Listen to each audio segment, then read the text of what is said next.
This latest round of news surrounding Prince Harry and Meghan Markle's alleged return to the UK can only be described as sheer stupidity.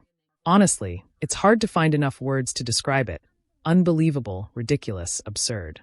When it comes to royal news, this has to be one of the most baffling situations imaginable. I genuinely don't understand how anyone could make such a series of questionable decisions. Yet, Harry and Meghan seem determined to do exactly that. They reportedly made it clear multiple times that they were planning to return to the UK, bring their children, and even stay at a royal residence. Then, at the very last minute, they allegedly backed out after not receiving the level of security they wanted. To me, this isn't some elaborate conspiracy or manipulation. It simply looks like a spectacular display of poor judgment. Before we dive deeper into today's topic, welcome to Royalties. My name is Brittany, and I provide compelling royal commentary. If you enjoy this kind of content, be sure to hit the subscribe button. I'd absolutely love to have you back. Now, a quick thank you to today's sponsor, Cove Pure. I don't take many things at face value anymore, and tap water wasn't something I gave much thought to until I started researching it. That's why I now use Cove Pure to purify my drinking water. More than 176 million Americans are exposed to tap water containing PFAS, commonly known as forever chemicals. These man-made substances are used in products like food packaging, non-stick cookware, and firefighting foam. They're called forever chemicals because they don't naturally break down once they're inside the human body, and studies have linked them to hormone disruption, immune system damage, and an increased risk of certain cancers. What really surprised me was learning that although the EPA established legal limits for PFAS in drinking water back in 2024, water systems have until 2031 to fully comply. That means some utilities can still exceed those limits without immediately notifying customers. In other words, you could be drinking contaminated water without even realizing it. Since these chemicals are already recognized as harmful, protecting yourself becomes your own responsibility. That's where Cove Pure comes in. Unlike standard water pitcher filters, Cove Pure uses advanced clear-wave reverse osmosis technology, certified to remove up to 99.9% of contaminants, including PFAS, heavy metals, fluoride, and pharmaceutical residues. It filters particles hundreds of thousands of times smaller than a human hair. After using it myself, I can honestly say the water tastes noticeably fresher and cleaner. Even better, the system provides cold, hot, warm, and regular water all from one compact countertop unit. There's no complicated installation, no drilling, and no need to hire a plumber. You simply plug it in, and it's ready to use. So don't wait until 2031 to improve your water quality. If you're interested, check out Cove Pure using the sponsor link for a limited time discount. Now back to today's royal discussion. We have to set aside the adorable Miss Pippa and focus on what may be one of the most astonishing displays of poor decision-making I've seen in the royal sphere. The level of confusion surrounding this situation is genuinely difficult to comprehend. But before we get into that, let's start with some genuinely positive royal news. Catherine, the Princess of Wales, has successfully completed the National Three Peaks Challenge in support of the Royal Marsden Cancer Charity. The challenge involved climbing Ben Nevis, Scafell Pike, and Snowdon within 24 hours. Catherine completed the trek over the weekend and was photographed smiling at the summit of Ben Nevis in Scotland on Saturday evening. She undertook the challenge independently while being supported by mountain rescue teams and was welcomed at the base of Snowdon on Sunday by Prince William, their 3 children, her parents Carol and Michael Middleton, and her brother James. According to the announcement, Catherine wanted to use this challenge to raise awareness about the lasting impact of serious illness and the importance of holistic healthcare. In her statement, she explained that cancer affects far more than the body. It changes how people think, feel, and experience everyday life. Drawing from her own personal experience, she emphasized that recovery requires more than medical treatment alone. She said the Three Peaks Challenge was not simply a physical accomplishment, but an opportunity to explore life beyond diagnosis and give something back to the Royal Marsden, an institution that holds deep personal meaning for her. She also highlighted the importance of treating the whole person during cancer care, recognizing that every patient's experience is unique. Catherine reflected that healing isn't just about fixing what's wrong. It's about finding balance between effort and acceptance, control and trust, thinking and simply being. She concluded by saying that true bravery isn't only about pushing forward. It's about remaining grounded, connected, and present, no matter what challenges or landscapes life places before you. Catherine continued by emphasizing that holistic therapies work alongside clinical treatments, helping patients maintain their well-being, resilience, and overall quality of life during an incredibly difficult period. She added, "We have the opportunity to reshape the future of holistic cancer care, enabling more people across the country to access personalized support that can make a meaningful difference during and after medical treatment." This photo was also taken earlier this year, and I have to say, this is absolutely wonderful. It's inspiring, thoughtful, and exactly the kind of work you hope to see from senior members of the royal family. Then, unfortunately, we have Catherine's in-laws, Prince Harry and Meghan Markle, who, in contrast, have managed to create what can only be described as another public relations disaster. I hate using such harsh language, but I genuinely struggle to find another way to describe it. Their PR team must have done something terrible in a past life to deserve working with these two, because this latest situation is almost impossible to understand. The level of poor judgment on display is astonishing. Why would anyone choose to make themselves look this foolish? Here's what reportedly happened. Initial reports suggested that Harry and Meghan would return to the UK with their children for the opening of the Invictus Games. Then on Friday, June 27th, detailed reports even outlined their expected itinerary, including Meghan's planned appearances, a visit to Princess Diana's grave at Althorpe, and a joint visit to a hospital. Then, less than a day later, everything reportedly changed. Suddenly it became, "Actually, we're not getting the security arrangements we wanted." As a result, Meghan and the children would no longer be traveling to the UK. Instead, they would reportedly remain on holiday in Europe, with the possibility that Harry might simply fly in and out for the day. This is where the situation becomes so confusing. People seem to misunderstand how journalism actually works. Reporters from respected publications, including The Times and journalists such as Tom Sykes, receive information directly from sources close to Harry and Meghan's team. If those sources tell reporters that the couple will attend specific events at specific locations, journalists naturally report that information. That's how news gathering works. This isn't some elaborate conspiracy or sophisticated manipulation. In my opinion, it simply looks like a major communications failure.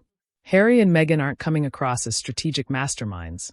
They're making themselves appear completely disorganized. As harsh as that sounds, I honestly have to ask, why would anyone handle things this way? By providing detailed plans and then abruptly reversing course, they've frustrated nearly every journalist who relied on that information. You don't publicly announce a visit to the UK unless you're absolutely certain that all of the necessary arrangements, including security, have already been finalized. If government approval hasn't been confirmed, you simply wait before making announcements. Some people argue that Harry and Meghan thrive on the chaos. Perhaps there's some truth to that. But outside the world of social media, this kind of behavior damages credibility. It becomes much harder for journalists and the public to trust future announcements if plans change so dramatically at the last minute. Others have suggested that Harry must have known for weeks or even months that there would be security issues. Personally, I'm not convinced that's necessarily true. Harry reportedly has to provide 28 days' notice before certain security assessments can be completed, and those evaluations naturally take time. Ultimately, the government appears to have concluded that the existing security arrangements were sufficient, meaning no additional protections would be provided. Even so, it raises an obvious question. If that possibility always existed, why publicly announce detailed travel plans before receiving a final decision? To me, this situation is even more confusing than previous PR mishaps involving celebrity photo controversies or promotional images that were quickly deleted after being posted. It simply doesn't make sense. I struggle to understand why anyone would think this was a good strategy. Some observers believe Harry and Meghan hoped that making their plans public would pressure the palace or the government into changing the security arrangements. If that was the intention, it seems like an extraordinarily risky gamble. There was never any obvious reason to believe such public pressure would change an official security decision. The most surprising part is that this wasn't just media speculation. Their reported itinerary had already been circulated, generating significant public interest, only for everything to unravel almost immediately afterward. According to The Telegraph, a source close to the Sussexes claimed that the ongoing security concerns and constant speculation about where the family would stay had made planning increasingly difficult for their private security team. Regardless of the explanation, the entire episode has created unnecessary confusion and raised even more questions about how these announcements were handled. Then the obvious question becomes, why announce any of this in the first place? According to the source, the Home Office and the Ravek board are allegedly creating conditions that make it nearly impossible to move the family safely from one location to another. But that's exactly what makes this situation so confusing. From my perspective, Harry and Meghan's own team created much of this speculation themselves. They publicly announced the trip, generated excitement around it, and then later complained about the attention it received. The source also claimed there had been 3 separate security incidents involving individuals getting close to Prince Harry in the UK within the past year. One of those incidents reportedly involved a woman who later appeared in court. From everything publicly known, however, there doesn't appear to have been any serious harm caused. Public figures often attract overly enthusiastic followers, and while genuine stalking is certainly something to take seriously, law enforcement ultimately determines whether someone poses an actual threat. The report went on to argue that private security teams lack the legal authority to intervene in some situations. But if police also determine that no crime was being committed, there isn't much anyone can legally do. In a free society, people are allowed to attend public events and be present in public places as long as they are not breaking the law. Some individuals undoubtedly cross the line into dangerous stalking, while others are simply overzealous fans who follow celebrities from event to event. The source also suggested that Harry himself is capable of handling these situations, but that the real concern is how such encounters might affect his children. It further claimed that the Duke simply wants his children to spend time with their grandfather, King Charles. If that's truly the goal, then it raises another question. Reports indicated that the family had been offered accommodation at a royal residence. If so, why not simply stay there while Harry attended his engagements and arranged a private family visit with the king? It seems like a much simpler solution than publicly announcing detailed travel plans before everything had been finalized. That's really the heart of the issue. If nothing was completely confirmed, why announce it? From the outside looking in, the palace doesn't appear to be the party that looks disorganized here. The journalists don't really look at fault either because they reported the information they were given. When a press office tells reporters that Harry and Meghan are attending specific events, those reports are naturally treated as factual. That's no different from previous trips to places like Colombia, Nigeria, Ukraine, or other overseas engagements that were announced through official channels. This isn't comparable to reporting on rumors or anonymous allegations. Travel schedules are normally straightforward facts. Either someone is going somewhere or they aren't. That's why this sudden reversal stands out as so unusual. Why publicly outlining plans and then withdrawing them almost immediately afterward, Harry and Meghan have created unnecessary confusion and potentially damaged their credibility with the media. That's not a particularly effective public relations strategy. If journalists begin questioning whether future announcements are reliable, it becomes much harder to build trust. So what's actually going on here? Honestly, it's difficult to say because none of the explanations seem to fit together logically. Some people believe this was a calculated attempt to pressure Ravek into changing its security decision. Others think it was simply poor planning. Either way, it's hard to identify what was actually accomplished. If the goal was to generate excitement around the Invictus Games, that doesn't really seem to have happened. Instead, most of the attention shifted toward the controversy surrounding Harry and Meghan themselves. If the goal was to influence security decisions, it's equally difficult to see how publicly announcing an unconfirmed visit would realistically achieve that. That's why I struggle with the idea that this was some masterful strategic move. The outcome doesn't suggest careful planning. It suggests a communications breakdown that has frustrated journalists, disrupted scheduled engagements, and created unnecessary confusion for everyone involved.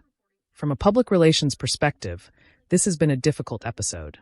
Reporters who were given detailed information now have to explain why those plans suddenly changed.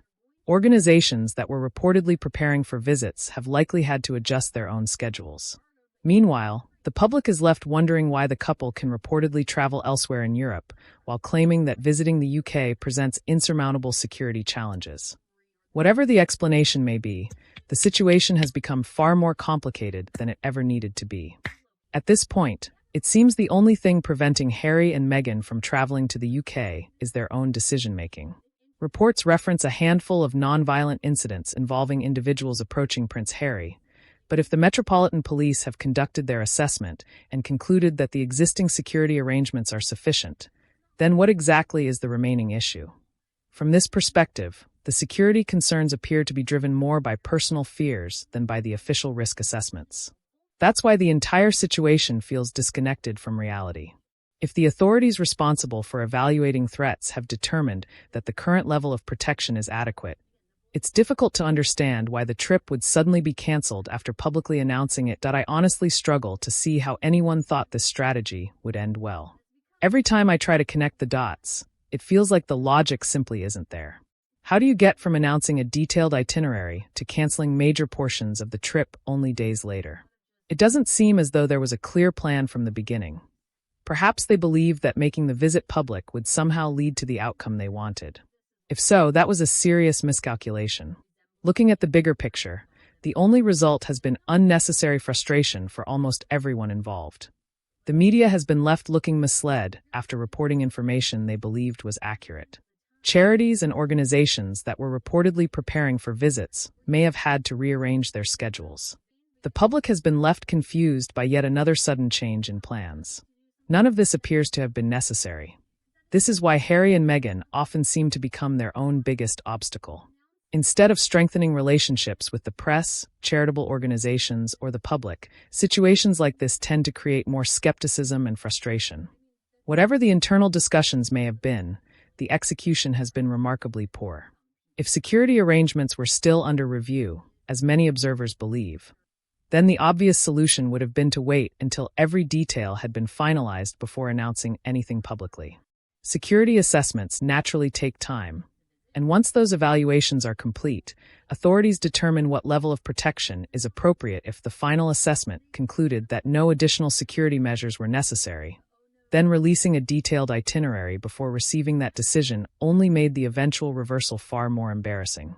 This whole episode brings to mind a recent opinion piece from the Times of London, which summed up the situation rather bluntly. Actually, this couple is weirdly bad at being famous, don't you think? The article argued that Harry and Meghan have struggled to make the most of their public profile. It suggested that many former supporters now view them as increasingly tone-deaf and disconnected from public sentiment. The writer questioned whether the problem is a lack of work ethic, a lack of clear direction, or simply an inability to turn opportunities into long-term success. The piece also revisited one of Prince Harry's reported podcast ideas, in which he allegedly wanted to interview controversial public figures, including Vladimir Putin, Mark Zuckerberg, and Donald Trump, about their childhood experiences and how those shaped the people they became. The columnist cited the proposal as an example of ideas that sounded ambitious but lacked practical appeal. Finally, the article raised another interesting question. If Harry ultimately travels to the UK alone, how does that fit with the security concerns that have been repeatedly emphasized? If bringing his family is considered too risky, what does a solo visit actually accomplish? And if reconnecting with King Charles is one of the objectives, what practical benefit is achieved without the children being present? Those are questions many observers are now asking. Whatever the answers may be, this entire episode has generated far more confusion than clarity, and from a public relations standpoint, it's difficult to see how anyone involved comes away looking stronger. One thing I forgot to mention is the palace's role in all of this. Obviously, the palace can't control everything Prince Harry and Meghan Markle do, and they certainly aren't responsible for the couple's decisions. However, I do think they could do a better job of managing the overall narrative. Whether it's responding to inaccurate reports, clarifying ongoing negotiations, or shutting down false speculation before it spirals, the palace often seems content to let these stories continue unchecked. While the palace isn't responsible for the chaos itself, its reluctance to address these situations can make the institution appear reactive rather than proactive. In my view, there are steps that could be taken to reduce much of this confusion. Some commentators have even argued that removing Harry and Meghan's royal titles or adjusting their place in the line of succession would reduce the public confusion surrounding their status and limit future controversies. Whether or not that would happen is a matter of debate, but it's an argument that continues to be raised whenever situations like this arise. I've also seen people compare Harry's security situation to Taylor Swift's concerts, asking why she received extensive security, while Harry and his family are reportedly denied additional protection. The comparison doesn't really hold up. Taylor Swift's concerts involved massive public gatherings of tens of thousands of people and were reportedly subject to specific security and terrorism concerns. Those circumstances are very different from private travel arrangements involving a single family. Governments naturally assess risk based on the circumstances. Large public events attended by huge crowds require a different level of planning than private visits. That's why comparing the two situations isn't especially helpful. Ultimately, this entire episode comes across as another self-inflicted public relations setback. If Harry and Meghan wanted to generate positive attention, there were countless better ways to do it than announcing a major trip before every detail had been finalized. That it's difficult to understand why their communications team would advise releasing such detailed plans, while security arrangements were apparently still being determined. If they knew the final assessment hadn't been completed, waiting a little longer before making any public announcement would have avoided much of the confusion that followed. Instead, they created expectations, generated headlines, and then had to reverse course almost immediately afterward. From a communications standpoint, that's an avoidable mistake. If Harry ultimately misunderstood how the security process worked, or simply expected a different outcome, then someone should have explained the process clearly before any announcements were made. Public expectations are much easier to manage when plans are confirmed rather than assumed. Looking back over the past 10 days, this has arguably been one of the most damaging public relations episodes for Harry and Meghan in recent memory. More importantly, it risks damaging relationships with the very people they rely on most: the media. Journalists reported the information they were given in good faith, only to discover that the plans had changed almost overnight. While public figures occasionally cancel appearances, releasing what appeared to be a detailed itinerary and then withdrawing significant parts of it at the last minute naturally invites criticism and raises questions about how the situation was managed. In the end, this controversy seems to have generated far more confusion than benefit. Whatever the original objective may have been, the outcome has left many observers questioning the strategy, the communication, and the execution. Thank you so much for watching. If you'd like to learn more about today's sponsor, Cove Pure, be sure to check them out. I really appreciate your support, and I'll see you in the next video. Bye!